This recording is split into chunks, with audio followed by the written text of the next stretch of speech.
gentlemen, presenting Darelle Revis for enshrinement in the Pro Football Hall of Fame, his mother, Diana Askew.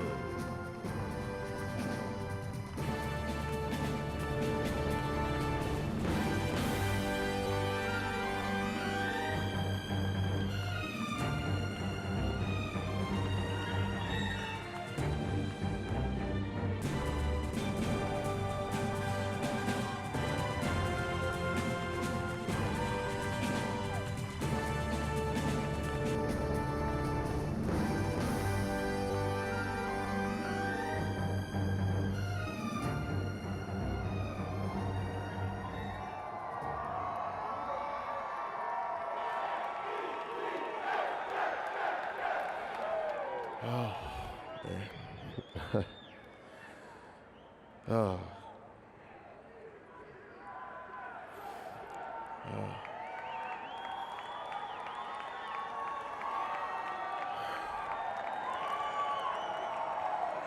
I just want to start off by saying, basketball was my first love. I was nice now. So it's kind of surreal that I'm here today being inducted into the Pro Football Hall of Fame. People back at home from Aliquippa know I'm a hooper at heart.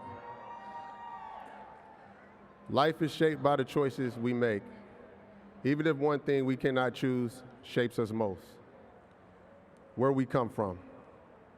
No one has control over when they're born, what family they're born into, or where they start.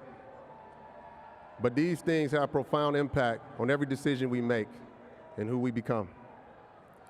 The conditions had to be just right for me to end up here. Every moment, every opportunity, perfectly aligned. I'm from Aliquippa, Pennsylvania.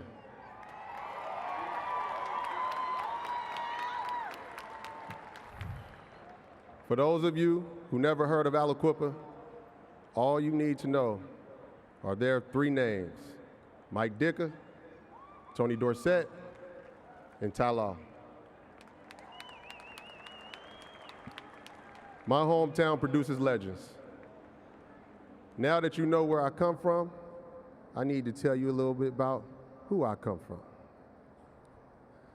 My Uncle Mark played Division I basketball at Duquesne. I was a ball boy for his team, and I thought to myself that I'll make it to the NBA before he do. I must have been about 7 or 8 years old at the time, and he used to bring me on campus with him.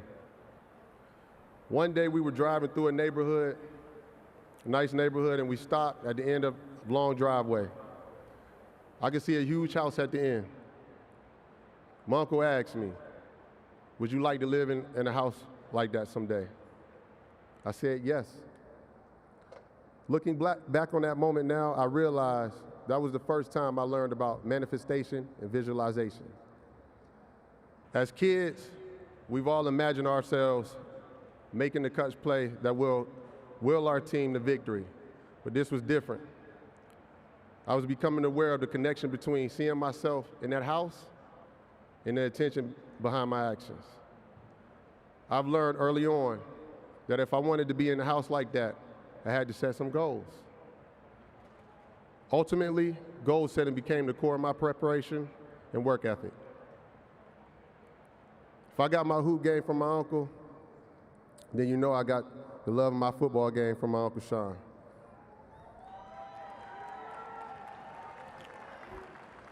He played for Pitt and was drafted in the first round.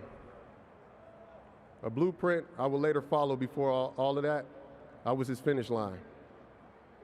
My uncle would run sprints up the hills we lived near, and I would be waiting at the top. He was an example of doing the things necessary to give yourself the chance to be great. I internalized that lesson, and it fueled my insanity. It wasn't enough to win. I needed to dominate. By that time I reached high school, my development as a player progressed to a point where it was time to learn about sports as a business. My Uncle Sean, he would give me challenges. He would give me $100 every pick I made and every touchdown I scored. I may not have realized it at the time, but he was preparing me for what was to come. It wasn't about the money. It was about understanding my value, my worth as a player. So when it was time for me to go to the league, I was prepared. In 2007, I was drafted 14th overall. That moment was the combination of all lessons I learned and all the work put into the pursuit of perfection. It was an opportunity for me to continue my legacy for my hometown and to forge my own. Now that you know how I started, I'd like to take this opportunity to express my gratitude to some of the people who have supported me on my journey. Now I'd like to start with Rex Ryan.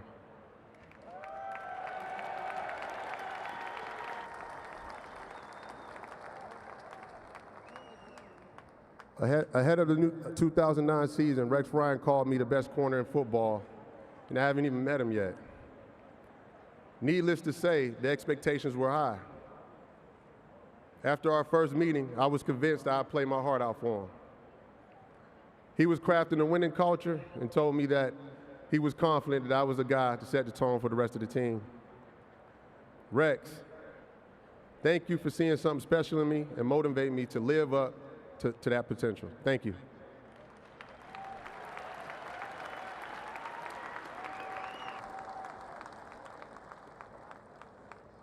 When Rex joined the team, he brought over a secondary coach who I became very close with. Dennis Thurman was a perfect fit for my development as a player. I don't know if you recall, but in 2009 ended up in being a historical season for me, and DT was a pivotal role in my success. To help me stay focused, he'd often tell me, get used to fighting boredom, but when the ball is thrown your way, be ready. They will come at you when you at least expect it. His words stuck with me to a point to where if I let up a single catch, I felt like it was a letdown to my teammates. Thank you, DT, for all your valuable advice and helping me achieve greatness.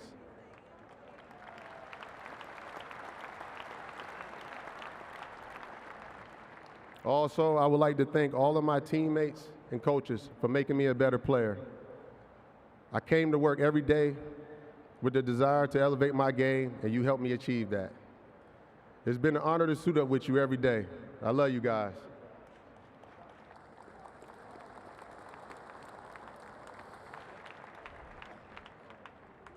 I didn't get the chance to play with this guy named Deion Sanders, but he was a prototype for me. What Jordan is to Kobe is prime to Revis Island. You came first, and I wanted to play just like you. You were the roadmap to greatness. Thank you for paving the way.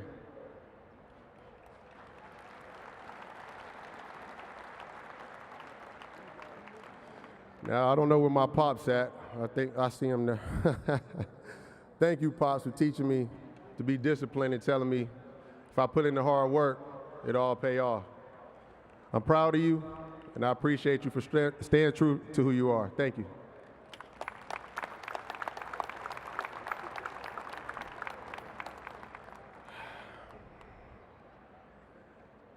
To my first coach, my mother, Diana.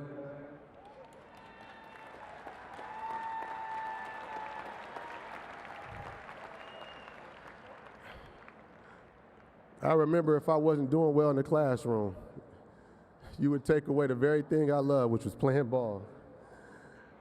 At the time, I didn't appreciate you taking ball away, but the lesson was to make sure I had the same type of focus in the classroom as I did with sports.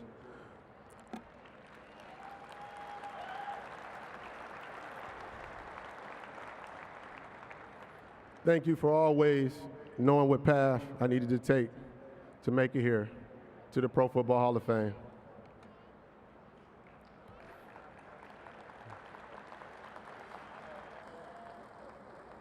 To my daughter, Deani, and my son, Jaden, never back down from a challenge. Dare yourself to become great at whatever you choose to do. It's your time. Stay in the moment. I love you.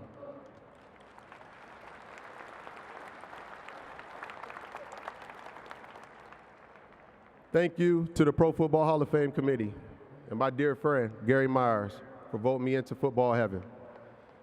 It's been an honor to be here and stand amongst the greats. I also would like to thank the Jets organization for trading up 2007 and giving me the opportunity to play in New York City for the best fans in the world.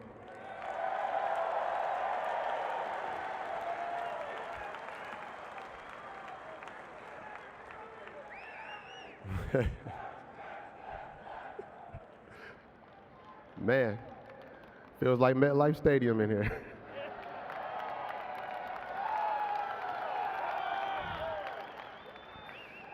The pressure was intense, but so was the love. And to the Jets fans, for all the boos, cheers when I was drafted 14th overall, to burning my jersey when I signed with the Patriots, to now being here in Canton. There they go, see?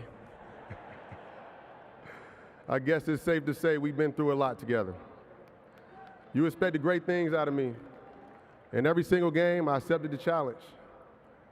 Thank you for believing in me and supporting me every step of the way.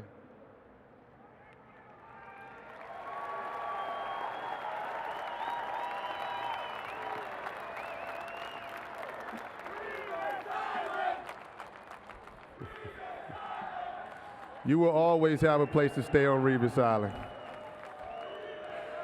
I'll leave you with one last story. I used to train in Phoenix, Arizona, and on Sundays we would climb Camelback Mountain. And most of you don't know, Camelback Mountain is very dangerous. People die all the time and pass away. And you know, I think that was when my insanity kicked in for me to go beyond my limits and do something different for myself as a player at the time. When you're at the bottom, Camelback Mountain, it's just you and two voices.